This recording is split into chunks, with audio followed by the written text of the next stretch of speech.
Pakai modal Al-Yasin ayat 105, pejuang Palestina hancurkan tank-tank Israel tanpa sisa.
Kelompok perlawanan Palestina dilaporkan berhasil menghancurkan tank-tank pasukan rezim Zionis Israel di poros laut jalur Gaza.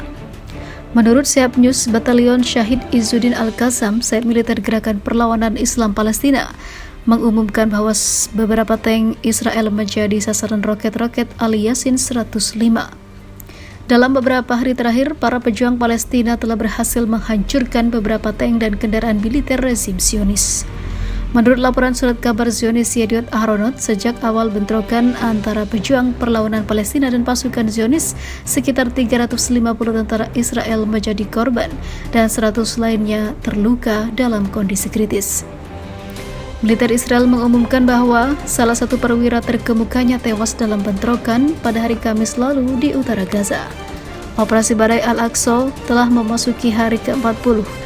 Juru bicara Kementerian Kesehatan Palestina di Gaza, Ashraf Al-Qudra, mengumumkan peningkatan jumlah syuhada tenaga medis kota ini yang meningkat menjadi 195 orang. Jumlah staf medis dan perawat yang gugur syahid di jalur Gaza telah mencapai 195 orang. 51 ambulans dan 120 institusi kesehatan juga hancur. 18 rumah sakit telah dinonaktifkan dan 40 institusi layanan kesehatan primer juga telah tidak dapat digunakan lagi, kata Ashraf Al-Qudra. Menurut data resmi terbaru Kementerian Kesehatan Palestina, sejak 7 Oktober, 10.000 warga Palestina telah gugur syahid akibat serangan dari Israel yang beraninya pada sipil saja.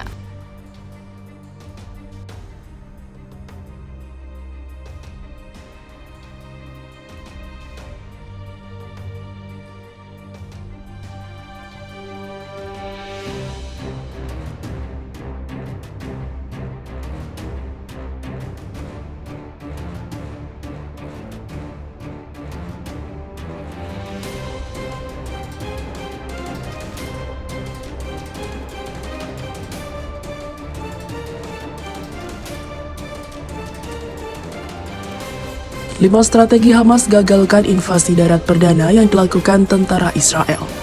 Israel mencoba melakukan invasi darat pada Minggu ke Gaza dengan menggunakan tank dan kendaraan tempur beserta pasukan infanteri. Tapi invasi perdana tersebut berhasil digagalkan oleh pejuang Hamas.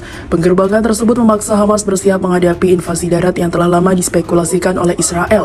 Peristiwa tersebut tampaknya menjadi salah satu bentrokan pertama antara kedua pihak di wilayah tersebut sejak perang pecah setelah serangan mematikan Hamas pada 7 Oktober lalu. Bentrokan itu terjadi ketika IDF mempersiapkan kemungkinan operasi darat di Gaza, mengumpulkan sejumlah barat atau besar pasukan di perbatasan dan menggempur daerah kantong padat penduduk itu dengan serangan udara terus-menerus.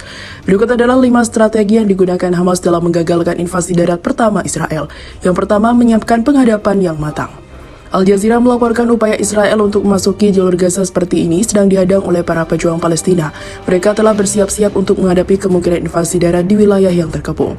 Kesuksesan Hamas menggagalkan serangan darat Israel menunjukkan kesiapan mereka dalam menghadang invasi Zionis, dikarenakan Israel terus menunda invasi sejak 7 Oktober hingga mereka telah hilang momentum. Kedua, menyiapkan kondisi tak bisa diprediksi. Situasi di Gaza sangat dramatis dan kondisi keamanan di jalur Gaza tidak dapat diprediksi. Itu terbukti dengan tewasnya tentara Israel adalah sesuatu yang akan dianggapi dengan sangat serius oleh tentara Israel ketika perang terus berlanjut. Ketiga, menggunakan misil anti-tank. Hamas mengklaim para pejuang telah menghancurkan 2 bulldozer militer Israel dan sebuah tank dalam penyergapan di dekat kota Khan Younis di Gaza. Ini memaksa pasukan Israel mundur tanpa kendaraan mereka. Pasukan pertahanan Israel mengkonfirmasi pasukannya telah beroperasi di dalam Gaza selama insiden tersebut dan mengatakan sebuah tank IDF menyerang pasukan Hamas yang menembak pasukannya. Keempat, Hamas terapkan perang perkotaan. Israel tidak memiliki kemampuan dalam perang perkotaan, padahal itu adalah keahlian dan kemampuan paling handal yang dimiliki oleh pejuang Hamas. Jalur Gaza hanya memiliki panjang 25 mil dan lebar 7 mil dengan kota Gaza tersebut sebagai jantungnya. Kota ini sendiri terdiri dari labirin jalan dan gang tempat pada pejuang Hamas yang dapat disembunyikan diri dari senjata mereka di antara warga sipil. Dalam hal kekuatan senjata, Israel memiliki salah satu tentara yang paling maju, lengkap dan paling terlatih di kawasan. Namun, serangan darat di lingkungan perkotaan sangat berisiko. Kelima, memanfaatkan terowongan rahasia. Hamas mengklaim telah membangun jaringan tersembunyi sepanjang 300 mil dengan video pelatih menunjukkan para pejuang muncul di lubang di tanah. Pada 2014, CBS News diperlihatkan sebuah terowongan digali oleh Hamas yang mengarah ke sisi perbatasan. Mayor Jenderal Cadangan Yair Golan telah memimpin pasukan pergerakan atau berperang di Gaza berkali-kali selama karir militernya. Dan Anda memiliki Gaza di permukaan, Anda juga memiliki Gaza di bawah tanah. Tambah Golan mengacu pada terowongan bawah tanah yang digunakan oleh Hamas.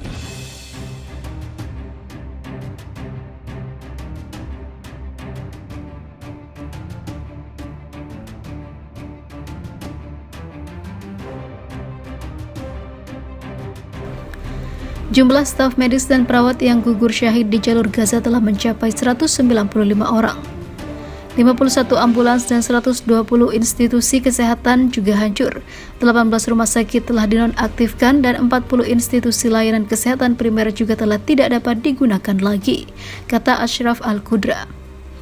Menurut data resmi terbaru Kementerian Kesehatan Palestina sejak 7 Oktober, 10.000 warga Palestina telah gugur syahid akibat serangan dari Israel yang beraninya pada sipil saja.